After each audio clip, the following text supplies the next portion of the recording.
Assalamualaikum warahmatullahi wabarakatuh. Hai teman-teman, kembali lagi di channel aku ya.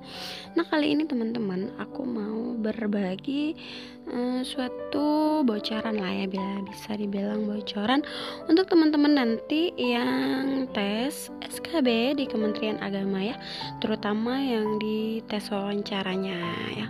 Karena dulu pengalaman aku sih ya, aku tuh nyari kayak bocoran-bocoran atau kisi-kisinya wawancara nanti tuh apa aja sih pertanyaannya ya, karena kan kalau kita sudah tahu jadi kita bisa nyari-nyari tahu apa nanti jawabannya kalau misalnya ditanya seperti ini seperti itu. Nah, waktu itu aku sih nggak apa yang aku pelajari itu jauh 360 derajat ya, jadi nggak keluar, justru jauh banget apa yang udah aku persiapkan gitu ya. Jadi ini aku kasih bocorannya ya, jadi agar nanti teman-teman nih udah mempersiapkan jawaban-jawabannya apa saja yang mau disampaikan ya, kalau misalnya si penanyanya atau si pengujinya nanya ini gitu ya.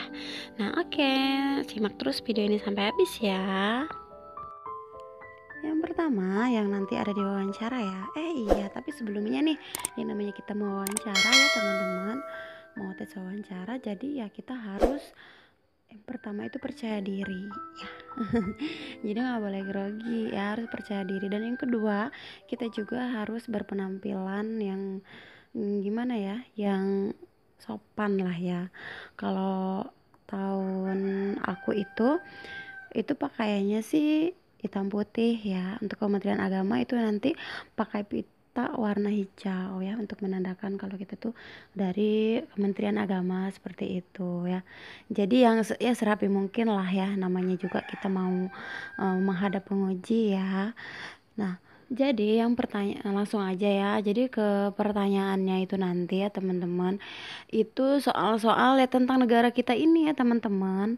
Biasanya itu sih pertanyaannya yang up to date banget. Misalnya kalau sekarang bisa saja yang keluar ini nanti mungkin tentang corona ya, bagaimana pandemi sekarang, terus bagaimana mungkin nanti kita menyikapi pandemi yang sekarang nih gitu kan. Terus apa saja mungkin agar kita tetap produktif walaupun kita hanya di rumah, mungkin itu bisa saja keluar ya teman-teman, karena memang nanti up to date banget. Jadi buat teman-teman nih, banyak baca-baca atau browsing-browsing berita-berita terkini. Jadi pas teman-teman dipertanyakan masalah yang up to date oleh si penguji, teman-teman sudah tahu mau jawab apa. Jadi kayak ada referensi lah ya buat teman-teman, karena teman-teman sudah baca gitu kan. Nah, selain itu ya teman-teman, di tes wawancara nanti ya teman-teman nanti ya mungkin untuk kemampuan kemampuan agamanya ya kali ya, lebih ke situ. Nanti disuruh praktek nulis bahasa Arab, terus disuruh mengartikan bahasa Arab. Nah, di situ ya teman-teman. Selain itu nanti teman-teman itu disuruh mengaji teman-teman. Disuruh mengaji. Nanti untuk ayatnya sih itu ditentukan oleh mereka pengujinya ya. Terus nanti biasanya sih disuruh praktek sholat seperti itu. Mungkin dilihat dari gerakannya atau kefasihan dalam pembacaan bacaan sholat seperti itu. Jadi buat teman-teman sih lebih ke ini tes wawancara ini, aku berharap banget nih teman-teman baca-baca dari sekarang berita-berita ter-up to date ya. Karena nanti memang teman-teman sepertinya sih kalau dilihat-lihat itu pertanyaannya itu langsung dari komputer teman-teman.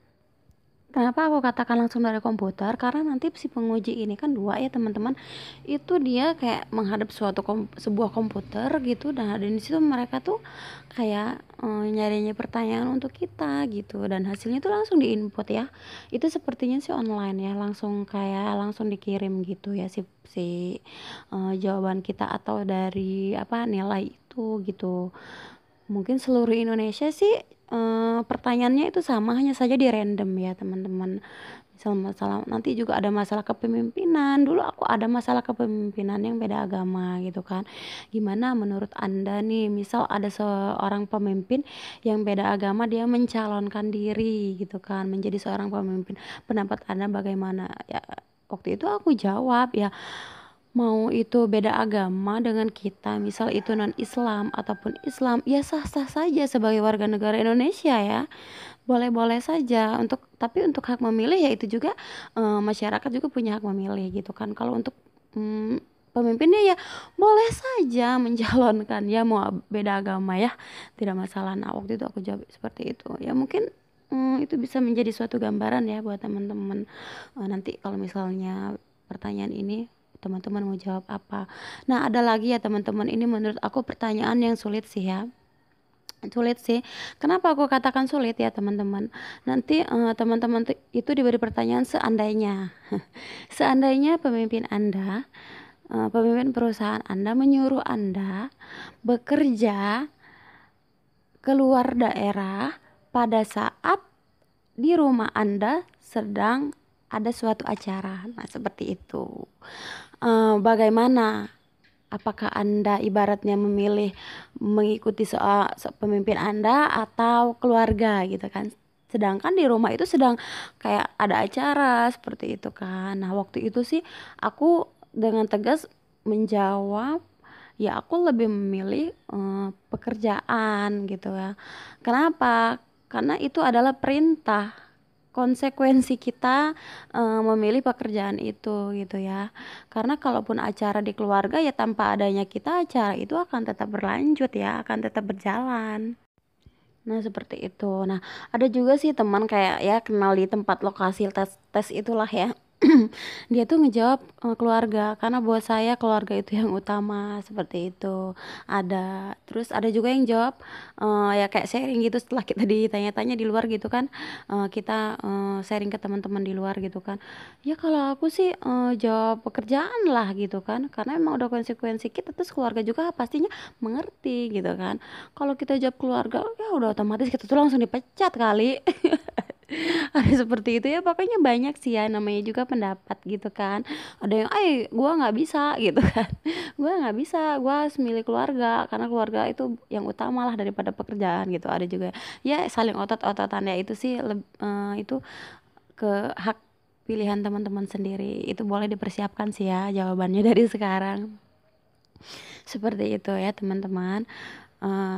Itulah tadi sih gambaran sih, dan aku pikir sih ini gambaran yang apa ya, yang benar-benar bagus ya, karena dulu aku benar-benar yang ngeblank, nggak tahu.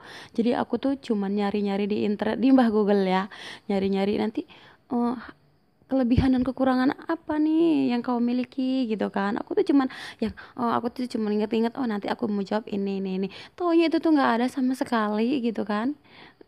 Yang ditanyakan ke aku gitu kan, benar-benar nggak ada 360 derajat tuh nggak ada. Jadi benar-benar itu tuh pertanyaan-pertanyaan baru yang nggak pernah aku bayangkan sebelumnya gitu ya.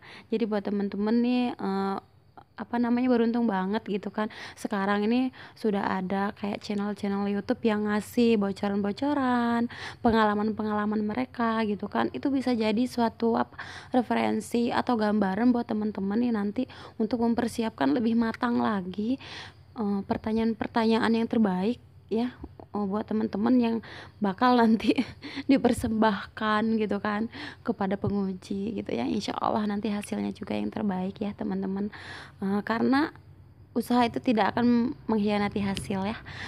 Dia yang menanam, dia juga yang menuai ya. Jadi buat teman-teman, aku doakan nih yang sedang menyimak video ini, semoga lulus tes CPNS 2019 dengan lancar, tidak ada kendala suatu apapun, amin ya rabbal alamin. Nah itu tadi aku berbagi pengalaman ya buat teman-teman di luaran sana. Jangan lupa di share video ini karena ini sangat bermanfaat sekali buat teman-teman yang ikut SKB di luar sana ya. Berbagilah walaupun sedikit. Buat teman-teman kalau ada hal yang mau ditanyakan boleh ya, tanyakan di kolom komentar. Insya Allah nanti kalau aku bisa jawab sesuai pengalaman aku, nanti aku jawab. Dan kalaupun misalnya aku tidak bisa jawab, nanti aku cari tahu jawabannya di teman-teman yang lain ya, yang pengalamannya mungkin sama dengan teman-teman yang sedang teman-teman hadapi. Terima kasih sudah menyimak video ini sampai habis.